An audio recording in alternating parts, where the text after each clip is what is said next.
ప్రభునామమునకు మహిమ కలుగును గాక.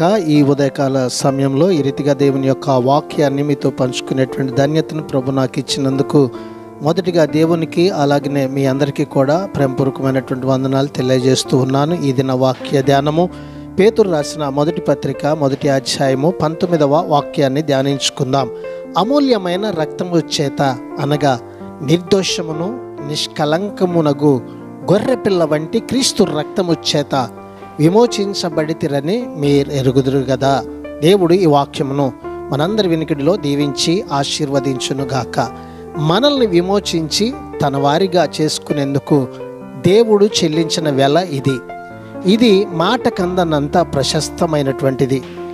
క్రీస్తు రక్తాన్ని చిందించడం జరగకపోతే ఈ లోకంలో ఎవరికి ఎప్పటికీ పాప విముక్తి అనేది లభించేది కాదు.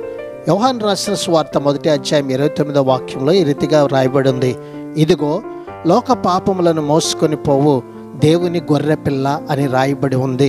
నిజంగా యేసుక్రీస్తు మనందరి పాపముల నిమిత్తమై కల్వరి బలియాగంలో ప్రాణము పెట్టి మనల్ని విమోచించినటువంటి గొప్ప దేవుడు ఆయన. అట్టి దేవుని కలిగి జీవిద్దాం. ప్రభు ఈ దినాన్ని ఇచ్చిన ఈ వాక్యంను బట్టి మనందరిని కూడా ప్రభు దీవించి ఆశీర్వదించునుగాక. ఆమెన్. God bless you.